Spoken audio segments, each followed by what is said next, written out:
نه شخصیت داری نه خانوادگی. حالا یه چایی میریختی میمردی؟ مگه نوکرتم؟ خودت بریز.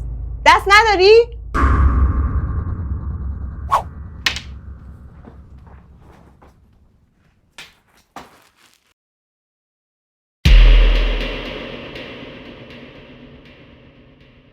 چقدر پول داشته به من نمیگفته.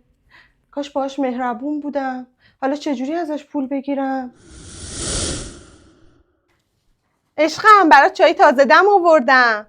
چی شد؟ نظرت عوض شد؟ مهربون شدی؟ عزیزم من رفتارم با تو درست نبود. تو تاج سری، همونی که تو گفتی. من نه شخصیت دارم نه خانوادگی. چیزی شده؟ نه فقط میخوام جبران کنم. چی دلت میخواد عزیزم؟ الان چی دلم میخواد؟ سیگار خیلی دلم میخواد. چی گفتی؟ غلط کردم، شوخی بود. نه عزیزم دور از جون، برات سیگار آوردم.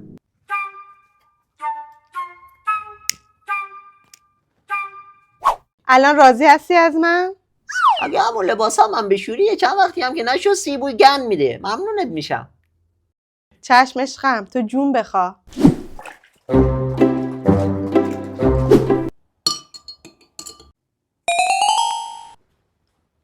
بیا عزیزم برات شربت آوردم بخوری جون بگیری.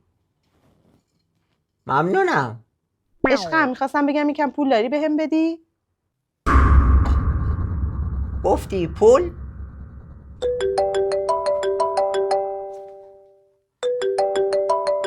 یه لحظه.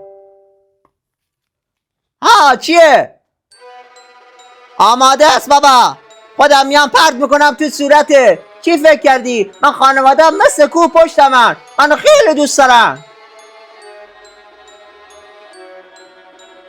کی بود؟ چیزی شده؟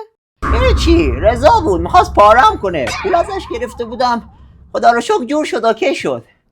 ممنون ازت. به من چه ربطی داره؟ چرا از من تشکر میکنی؟ اتفاقا به تو خیلی ربط داره. یادت نمیاد قرار بود تو خوشی، ناخوشی، غم، غصه همه چی با هم شریک باشیم؟ برای همین من چیکار کردم؟ تو رو قابل دونستم، ارزش دادم، رفتم انگشتر رو برداشتم فروختم که نیفتم زندان تو تهنا نشی. انگشترمو فروختی؟ یعنی اونا پولای خودم بود؟ آره عشقم، رضا میخواست پارم کنه. الان خودم پارت میکنم.